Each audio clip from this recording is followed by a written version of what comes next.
Ce journal vous est offert par le FPI, Fonds des promotions de l'industrie, votre partenaire privilégié pour la réussite de vos projets.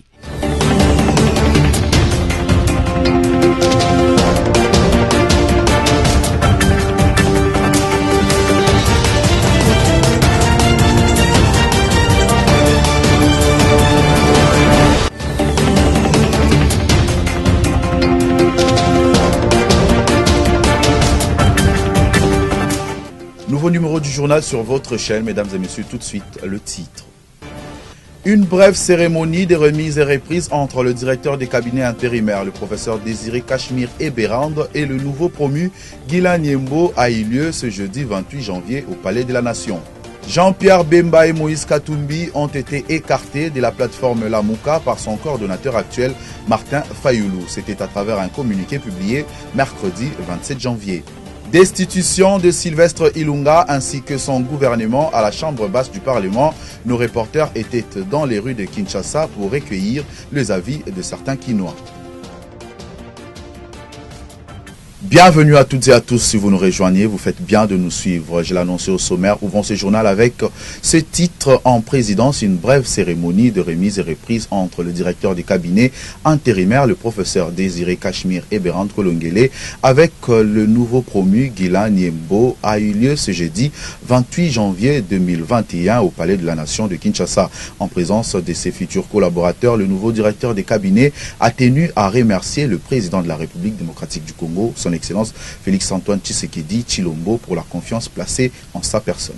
En politique, Jean-Pierre Bemba et Moïse Katumbi Chapoué ont été écartés de la plateforme Lamouka par son coordonnateur actuel, Martin Fayoulou. Ces derniers reprochent à ses ex-alliés les absences répétées lors des réunions de la dite famille politique.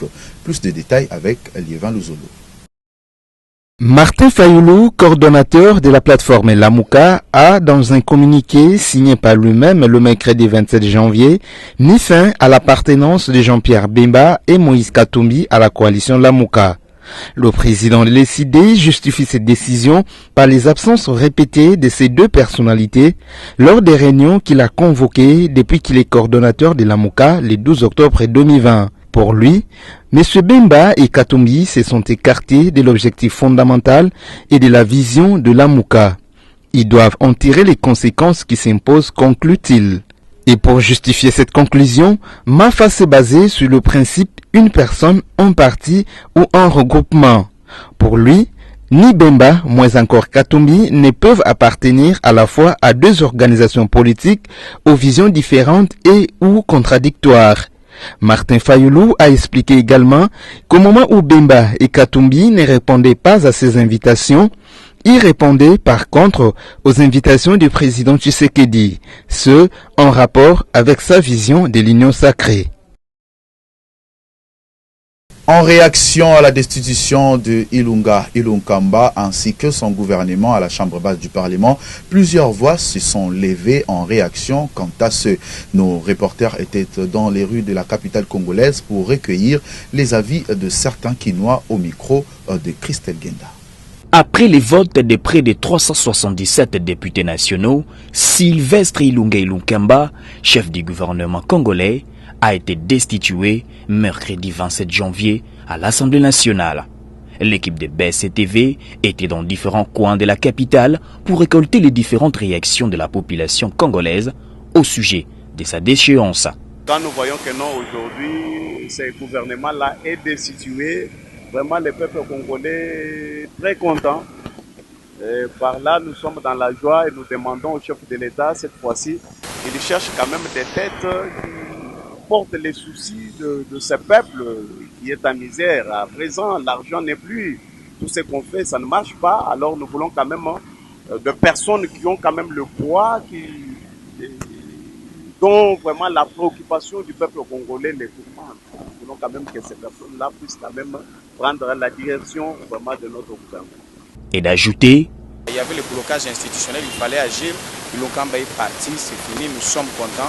Nous attendons le prochain gouvernement de l'Union sacrée qui va booster maintenant l'économie de la nation. Vous savez, Ilunkamba, depuis qu'il est là, il n'a créé aucun emploi. Notez que le président du bureau d'âge a demandé au cours de cette plénière au Premier ministre de remettre au président de la République Félix-Antoine Tshisekedi sa lettre de démission dans 24 heures. Parlons enseignement dans ce journal. La reprise des cours dans les écoles primaires, secondaires et techniques a été envisagée au cours d'une réunion dirigée par le ministre de tutelle Willy Bakonga Willima mercredi 27 janvier pour évaluer les risques mais également la nécessité de cette décision. La date du 8 février 2021 a été longuement évoquée mais sans aucune décision relative n'a été prise. Merci Mayangila. Membres de cabinet et directeurs ainsi que certains services du ministère de l'EPST présents ont ainsi fait des propositions au ministre d'État tout en tenant compte de la pandémie de la Covid-19 dont la deuxième vague se relève plus virulente à laquelle on ne doit pas exposer élèves et enseignants. Les cours à distance adoptés et dispensés jusque-là à la télévision, la radio et aux plateformes numériques ont été évalués et encouragés, bien que n'atteignant pas les 26 millions d'élèves qui comptent les systèmes éducatifs. Un défi de taille pour le ministère des tutelles. Les cours présentiels demeurent la méthode la plus plausible et adaptée au système éducatif congolais, ont soutenu plus d'un intervenant au cours de cette réunion. Les deux méthodes, en distanciel comme en présentiel, pourront être couplées. Reste aussi à déterminer si la reprise sera partielle ou générale, selon la présence ou non de la maladie dans différentes provinces. La question fera l'objet d'un examen approfondi, ainsi dans les heures qui suivent avant la décision finale qui pourra basculer inexorablement les calendriers scolaires. Bien avant cette réunion, Willy Bakonga a pris part au lancement du projet multisectoriel de nutrition et santé ainsi que du projet régional de renforcement du système de surveillance organisé par le ministère de la Santé et la Banque mondiale. Toujours dans le même chapitre, suite au détournement des fonds alloués à la gratuité de l'enseignement de base par le service de contrôle et de paye des enseignants, c'est coupé en sigle, la Banque mondiale, principal partenaire de la gratuité de l'enseignement, a suspendu son appui à cette initiative du chef de l'État, Félix Tshisekedi, et jusqu'à nouvel ordre. Liévin Luzolo nous en dit plus. Faisant suite à l'arrestation du directeur national du service du contrôle et de la paye des enseignants CECOPE et l'inspecteur général de l'enseignement primaire, secondaire et technique EPST, la semaine dernière, suite à un rapport de l'inspection générale des finances IGF qui avait saisi la justice, la Banque mondiale a suspendu son financement. Ayant conditionné son assistance au secteur de l'éducation au paiement des salaires de nouvelles unités, la Banque mondiale envisageait déjà décaisser 100 millions de dollars américains d'ici la fin de l'année. Le dit décaissement est présentement suspendu en attendant les éclaircissements sur les détournements des fonds dénoncés par l'IGF au niveau du CECOPE. Pour leur part, les syndicats d'enseignants trouvent nécessaire d'aller plus loin. Hormis la saisine de l'inspection générale des finances sur les dossiers, il y a nécessité, selon eux, d'ouvrir un procès quant à ce. Rappelons qu'après plusieurs mois d'enquête, les inspecteurs de l'IGF ont été sidérés par le nombre d'écoles fictives créées et financées après l'annonce de la gratuité de l'enseignement faite par le président de la République, Félix-Antoine Tshisekedi Tshilombo. Parlons enseignement supérieur à présent. L'Université de Kinshasa a annoncé la reprise partielle des activités académiques 2019-2020, notamment les soutenances et défenses des mémoires, thèses et agrégations. Une décision prise par le comité de gestion de cette institution conformément à celle du ministre de tutelle Thomas Louaka. Je vous propose de suivre ces constats faits par Espérance Louvouni. Le constat de reprise partielle des activités à l'université de Kinshasa a été réalisé mercredi 27 janvier par les reporters du BSC-TV. Sur place à l'UNIKIN, un communiqué du secrétariat général précise que seules les activités de délibération et d'organisation des défenses de mémoire, notamment DEA, DES et TFC, de même que des soutenances de thèses de doctorat sont concernées par cette reprise progressive dans le strict respect de gestes barrières. Il est à noter que dans une note circulaire du 21 janvier dernier, Le ministre de l'Enseignement supérieur et universitaire ESU, Thomas Louaka Losenjola, avait décidé de la reprise de délibération ainsi que de l'organisation des défenses de mémoire et de soutenance de thèses de doctorat pour l'année académique 2019-2020 dans toutes les provinces du pays. Parlons santé dans ce journal. Covid-19 en République démocratique du Congo, dans son bulletin du mercredi 27, publié jeudi 28 janvier 2021, le comité chargé de lutter contre le Covid-19 au pays renseigne que 144 personnes sont nouvellement infectées, dont 107 dans la capitale Kinshasa. Christelle Genda. D'après le bulletin quotidien de la situation épidémiologique en RDC du mercredi 27 janvier, rendu public jeudi 28 janvier 2021, l'équipe de la riposte renseigne que sur le 669 échantillons testés, 144 nouveaux cas ont été confirmés, dont 107 à Kinshasa, 16 au Congo central, 9 au Nord Kivu, 8 dans le Haut-Katanga et 4 au Sud Kivu. 29 personnes sont sorties guéries de centres de traitement de Covid-19 et du lot de patients suivis à domicile, dont 18 à Kinshasa, la capitale, et 11 au Nord Kivu. Par ailleurs, 22 provinces sont touchées et depuis le début de l'épidémie, déclaré le 10 mars 2020, le cumul de cas est de 22 322, dont un cas probable. 665 décès et 14 997 personnes sont guéries jusqu'ici. Tout à fait autre chose à présent, la dame au grand cœur Marie-Olive Lembe Kabila a échangé les vœux de nouvel an avec les personnels du centre hospitalier Initiative Plus dont elle est promotrice. Au quartier Bibois dans la commune de Lancellet, celle qu'on appelle communément Mamawaro s'est dit satisfait du travail abattu par le chef. Inauguré le 30 juin 2020 dans la commune urbano-rurale de Lancellet, le centre hospitalier Initiative Plus de Bibois abrite en ce jour la cérémonie d'échange des vœux, une tradition respectée par sa promotrice Marie-Olive Lembe Kabila, qui a échangé les vœux avec tout le personnel soignant du CHIP. Une occasion pour le médecin directeur Jeff Talaja, neurochirurgien, de faire le bilan de 6 mois d'activité du centre hospitalier Initiative Plus. Un bilan, selon lui, largement positif. Plus de 13 000 patients ont été consultés, 60% des cas hospitalisés, 314 interventions chirurgicales et 56 cas d'accouchement. Nous avons fait 1037 cas de scanner. C'est à cause de notre coût qui est faible et même les échographies et les autres sont élevés. Mais je crois que dans l'année à venir, ces chiffres aussi vont être doublés ou triplés. Après avoir remercié le Seigneur pour le souffle de vie accordé à tous ses compatriotes, la promotrice du CHIP, Olive Lembe Kabila, s'est dit satisfaite des résultats positifs du CHIP dans le social des Congolais. La présidente de l'Initiative Plus a remercié le personnel soignant tout en demandant 1 minute de silence pour la regrettée Sarah Fanny Dacruz, qui a également mis la main à la pâte pour le rayonnement du dit centre. Bien, excusez-moi quelques secondes. Ça a été parfait. Le CHIP a une capacité d'accueil de 120 lits. Il dispose d'une banque de sang, d'un laboratoire et d'un département d'imagerie médicale ultramoderne. En société, les vendeurs de plantes ornementales dans les quartiers GB dans la commune de Ngalema se sont exprimés ce jeudi au sujet de cette activité au micro de Sophia Zaorati et Abel Kassongo. Suivez.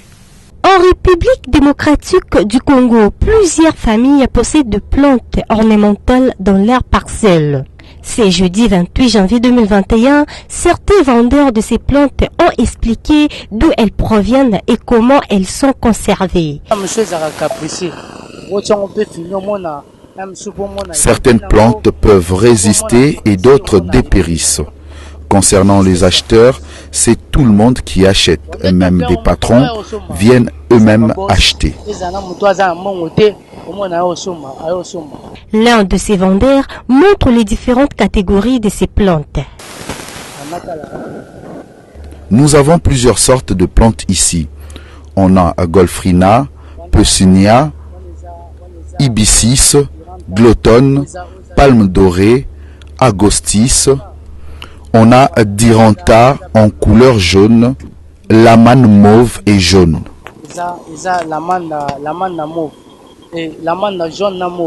Les vendeurs demandent les soutiens du ministre d'Agriculture dans leur vente de plantes. Nous demandons l'aide du ministre d'Agriculture parce que bientôt on va nous chasser d'ici. Nous demandons un endroit sûr pour nous installer. Si le ministre peut intervenir, nous souffrons énormément. Nous vendons aussi pour le bien de notre pays. Toutes les fleurs qui décorent le boulevard, ils viennent les acheter ici. Signalons que ces vendeurs de plantes ornementales du quartier GB dans la commune d'Ingaliema ont plus besoin d'aide et d'un endroit sûr pour s'installer. Et ils sollicitent les soutiens du ministre d'Agriculture pour l'évolution de leurs activités. Et puis en sport, pour clôturer, Chan Cameroun 2020, 4 membres de la délégation congolaise parmi ceux testés positifs à la Covid-19 ont rejoint le groupe dans la soirée de mercredi 27 janvier. Sami Bosongo pour le détail. Comme le public sportif congolais s'y attendait, certains membres de la délégation de la RDC au Chan Cameroun 2021 diagnostiqués positifs après le test de Covid-19 ont depuis mercredi 27 janvier été autorisés à rejoindre les autres membres sains. Raison, 4 de leurs déclarés positifs après ce test sont devenus négatifs et donc ont assisté à la séance d'entraînement d'ensemble qui a eu lieu au terrain annexe du stade Japoma à Douala mercredi 27 janvier. Il s'agit du coach principal Florent Ibenge, du milieu de terrain Doxa Dikanji et de 2 gardiens de but, Leima Tampi et Guy Serge Moukoumi. Une bonne nouvelle pour le public sportif congolais dans la perspective de match du quart de finale face au Cameroun de ce samedi 30 janvier. La sélection camerounaise, quoique ne disposant pas d'une attaque qui marque beaucoup de buts, a l'avantage d'être le pays organisateur, d'avoir des athlètes très dynamiques et des grands gabarits, au point que la RDC doit disposer et user de tous ses atouts dans l'objectif d'accéder à la demi-finale. Pour rappel, sauf pour les éliminatoires du Chan 2009 où la RDC avait éliminé le Cameroun, les Léopards A' ont par 2 fois en phase finale des Chan face aux Lions adoptables été battus en 2001, en 2011 au Soudan et en 2016 au Rwanda. Par ailleurs, ce n'est pas pour la première fois que les Léopards A' rencontrent la sélection du pays organisateur en quart de finale d'une édition des Chan. En 2016, lors de la 4e édition des Chan jouée au Cameroun, la RDC a réussi à éliminer le pays hôte par 2-1 après prolongation. Il revient ainsi donc à la sélection de la RDC de se préparer en fonction des forces et faiblesses de celles du Cameroun et surtout de se doter d'une morale à la hauteur des Lions indoptables A' pour décrocher le ticket de la demi-finale. Restez avec nous, la revue de presse de Merci Ismaël Anguila, c'est tout de suite.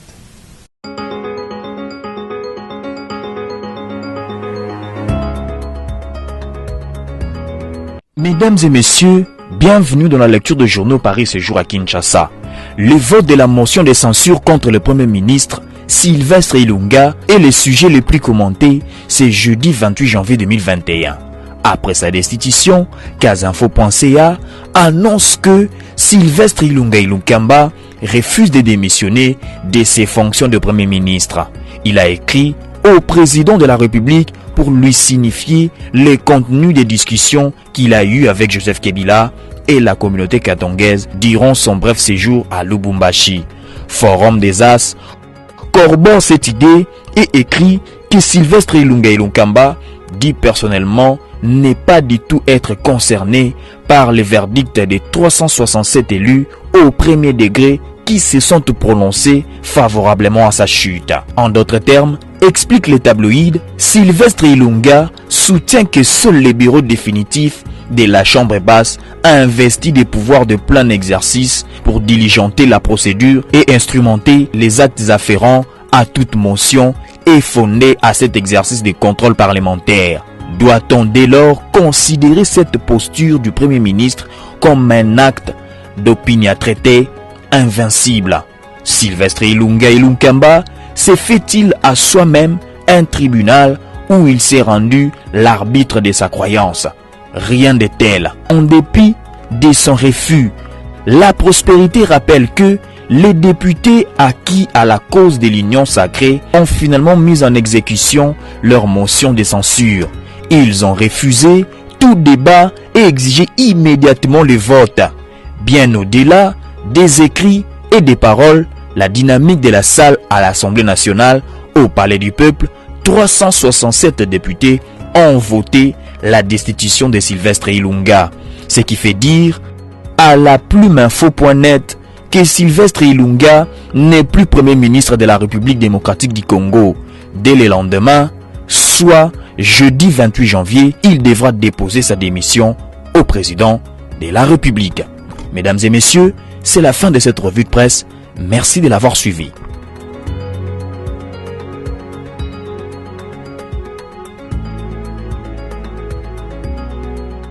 Je vous propose à présent de suivre le rappel de titre.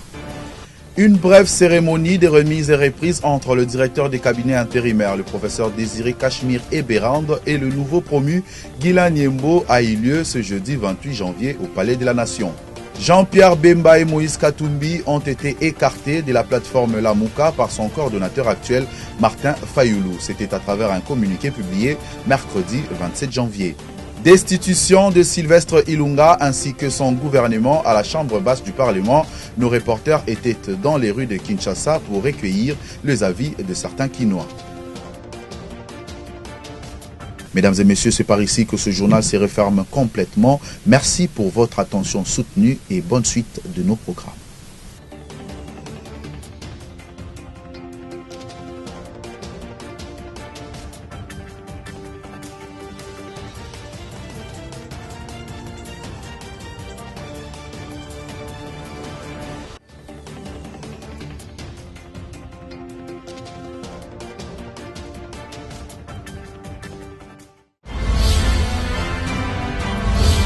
Ce journal vous a été offert par le FPI, Fonds des promotions de l'industrie, votre partenaire privilégié pour la réussite de vos projets.